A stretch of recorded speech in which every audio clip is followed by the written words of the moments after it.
आज हामी कुरा गर्छौं drugs used in peptic ulcer को लागि। हामीहरु जति पनि पेप्टिक अल्सर को ड्रग्सहरु छ यसलाई चार ठाउँमा डिभाइड गरेका छौं। सबभन्दा पहिला छ ग्यास्ट्रिक एसिड सेक्रेसन इन्हिबिटर।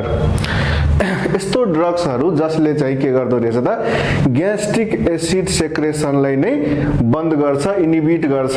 त्यस्तो ड्रग्सहरुलाई के भनिन्छ त ग्यास्ट्रिक एसिड सेक्रेसन इन्हिबिटर ड्रग्सहरु। यसमा चाहिँ जम्मा 4 वटा सब क्लासहरु छ। एउटा चाहिँ S2 एन्टिहिस्टामिन, एन्टिक्लोर्जेनिक, प्रोटोन पम्प इन्हिबिटर, फोस्फोग्ल्याडिन एनालग्स है। नेक्स्ट हाम्रो ग्यास्ट्रिक एसिड न्यूट्रलाइजर जसलाई हामीहरु के पनि भन्छौं त एन्टा-एसिड पनि भन्छौं है। धेरै जसो हामीहरुले सुनिरहेको वर्ड चाहिँ के रहेछ त एन्टा-एसिड हो। यो चाहिँ यसको दुईवटा सब क्लास छ, सिस्टेमिक र नन सिस्टेमिक। अर्को भइहाल्यो हाम्रो अल्सर प्रोटेक्टिभ र एन्टी एस्पाइलोरी ड्रग्सहरु। हामीहरु एज एक्जाम्पल सँगसँगै सर्टमा त्यसको मेकानिजम अफ एक्सन पनि बुझ्ने गर्छौं। सबभन्दा पहिला छ H2 एन्टिहिस्टामिन ड्रग्सहरु। यी ड्रग्सहरुले के गर्छ भने जुन हाम्रो एसिडको प्रोडक्सन भइरहेछ त्यो केले गर्दा त हिस्टामिनले गर्दा। हिस्टामिनले के गर्छ त आफ्नो रिसेप्टरमा, हिस्टामिन रिसेप्टरमा बाइन्ड गर्छ र जसले गर्दा एसिडको प्रोडक्सनलाई बढाउने काम गर्छ। भने यी ड्रग्सहरुले के गर्छ त त्यही जहाँ चाहिँ हिस्टामिन चाहिँ ब्लक गर्दो रहेछ त्यो रिसेप्टरलाई गएर बाइन्ड गर्छ। त्यसमा पनि कुन हिस्टामिनको लागि त H2 हिस्टामिनलाई H2 हिस्टामिनको रिसेप्टरलाई चाहिँ ब्लक गर्दो रहेछ। यसको एक्जाम्पलहरुमा छ हाम्रो सिमिटिडिन, रेनिटिडिन, फेमोटिडिन ड्रग्सहरु पर्ने गर्छ। अर्को छ एन्टिक्लोर्जेनिक ड्रग्सहरु जुन हामीहरुको भेगस नर्भको पाथवेबाट एसिडको प्रोडक्सन हुने गर्छ। त्यसको लागि हामीसँग ड्रग्स छ पिराजिपिन ड्रग्स हुने गर्छ। यसले चाहिँ एन्टिक्लोर्जेनिक या त भेगस नर्भको एक्टिभेसन जुन हुन्छ एसिटाइलकोलिनको जुन बाइन्ड हुने गर्छ त्यसलाई चाहिँ यसले इन्हिबिट गर्दो रहेछ। त्यस्तै नेक्स्ट छ हाम्रो प्रोटोन पम्प इन्हिबिटर। यो ड्रग्सहरुले के गर्छ त प्रोटोन पम्पलाई नै इन्हिबिट गरेर यो चाहिँ लास्ट स्टेज हो हाम्रो एसिड प्रोडक्सनको लागि। जुन यदि कसैले हाम्रो पहिलाको भिडियो देखाएको छ भने उसलाई थाहा होला। हामीहरुले त्यसमा के कुरा गरेका थियौं त H+K+ एटिपेज हुने गर्छ। यो आयन च्यानल हुने गर्छ। यही H+K+ एटिपेजलाई नै के भन्छ त प्रोटोन पम्प भन्दो रहेछ। यो H+K+ एटिपेज या त प्रोटोन पम्पबाट चाहिँ के प्रोडक्सन हुन्छ त H+ हुन्छ प्लस Cl- मिलेर के बनाउँछ त HCl बन्ने गर्छ। हामीहरुलाई रोक्नु पर्ने के छ त HCl छ है। यही प्रोटोन पम्पलाई या त यो आयनलाई के गर्छ, आयन च्यानललाई के गर्छ त इन्हिबिट गर्ने काम गर्छ हाम्रो प्रोटोन पम्पले। यसको एक्जाम्पलहरु छ पेन्टोप्राजोल, ओमिप्राजोल, र्याबिप्राजोल र ल्यान्सोप्राजोल। अरु धेरै एक्जाम्पलहरु छ। झन् अहिले चाहिँ नयाँमा आएको छ इलाप्राजोल जुन पोटेन्ट ड्रग्स पनि त्यसलाई भनिन्छ। नेक्स्ट छ प्रोस्टोग्ल्याडिन एनालग्स।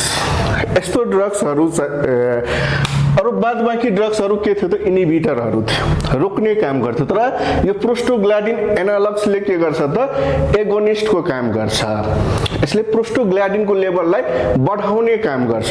यी ड्रग्सहरुले के गराएको थियो त इन्हिबिट गराएको थियो भने यो प्रोस्टोग्ल्याडिनले प्रोस्टोग्ल्याडिनको एनालग्सको काम गर्छ। यसले प्रोस्टोग्ल्याडिनको लेभललाई बढाउने काम गर्छ।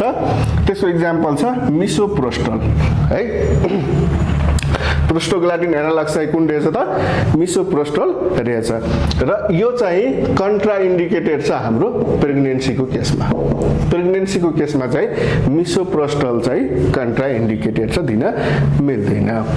नेक्स्ट हाम्रो क्लास छ ग्यास्ट्रिक एसिड सेक्रेसन न्यूट्रलाइजर जसलाई हामीहरु एन्टा-एसिड पनि भन्छौं। यो एन्टा-एसिडलाई दुई ठाउँमा डिभाइड गर्यो भने के हुन्छ त एन्टी प्लस एसिड। एसिडको एन्टीमा काम गर्नेलाई एन्टा-एसिड भन्दो रहेछ। यो जुन ड्रग्सहरु छ यिनीहरुले के गर्छ त जुन एसिड हाम्रो स्टमकमा बनिसकेको छ त्यसलाई न्यूट्रलाइज गर्दिने काम गर्छ। यिनीहरूले माथिको जुन हाम्रो acid gastric acid secretion inhibitor थियो यिनीहरूले चाहिँ एसिड बढ्न चाहिँ दिएन तर ग्यास्ट्रिक एसिड सेक्रेसन न्युट्रलाइजर एन्टासिडले के गरिदियो त बनेको एसिडलाई न्युट्रलाइज गरिदियो हाम्रो स्टमकमा जुन एसिड बनिसकेको छ त्यसलाई न्युट्रलाइज गरिदिने काम गर्छ यिनीहरूले बन्नै दिएन यसले बनेकोलाई न्युट्रलाइज गर्ने काम गर्छ यसमा दुईवटा छ सिस्टेमिक र नन सिस्टेमिक सिस्टेमिकमा हाम्रो सोडियम बाइकार्बोनेट भइहाल्यो भने नन सिस्टेमिकमा म्याग्नेसियम हाइड्रोक्साइड र अल्मुनियम हाइड्रोक्साइड छ म्याग्नेसियम हाइड्रोक्साइडले के गराउँछ त डायरिया गराउँछ भने अल्मुनियम हाइड्रोक्साइडले के गराउँछ त कन्स्टिपेसन गराउँछ है यो कुरा याद राख्नु कहिलेकाहीँ एमसीक्यूहरुमा सोध्ने गर्छ म्याग्नेसियम हाइड्रोक्साइडले के गर्छ त डायरिया गराउँछ भने अल्मुनियम हाइड्रोक्साइडले के गराउँछ त कन्स्टिपेसन गराउँछ त्यसैले कुनै पनि यदि हामीहरूले नन सिस्टेमिक एन्टासिडहरु हेरियो भने त्यसमा दुईटैको कम्बिनेसनमा दिएको हुन्छ किनभने एउटै खायो भने यदि हामीले म्याग्नेसियम हाइड्रोक्साइड मात्र खायो भने डायरिया हुन्छ अल्मुनियम हाइड्रोक्साइड मात्र खायो भने के गर्दिन्छ त कन्स्टिपेसन गराइदिन्छ तर दुईटै सँगसँगै खायो भने दुईटैको इफेक्टलाई के गर्दिन्छ न्युट्रलाइज गर्दिन्छ ब्यालेन्स गरिदिने काम गर्छ अर्को छ हामीसँग अल्सर प्रोटेक्टिभ है यसले के गर्छ त जुन हाम्रो वुन्ड्स भइसकेको छ स्टमकमा वुन्ड भइसकेको छ भने त्यसको माथिबाट एउटा के गर्दिन्छ त प्रोटेक्सन लेयर बनाइदिन्छ प्रोटेक्सन गरिदिने काम गर्छ भने ती ड्रग्सहरु कुन कुन छ त सुक्राल फेट्स र बिस्मुथ साल्ट छ यो दुईटा चाहिँ के गर्छ त एज अ अल्सर प्रोटेक्टिभको काम गर्ने गर्छ नेक्स्ट हाम्रो छ एन्टी एच पाइलोरी ड्रग्सहरु यो हाम्रो कसैले यदि हाम्रो पहिलाको भिडियो हेरेको छ भने त्यहाँ मैले भनेको छु एच पाइलोरी भनेको के रहेछ त ब्याक्टेरिया रहेछ ग्राम नेगेटिभ ब्याक्टेरिया रहेछ अब ब्याक्टेरियाको मार्नको लागि हामीहरुलाई के दिनुपर्छ त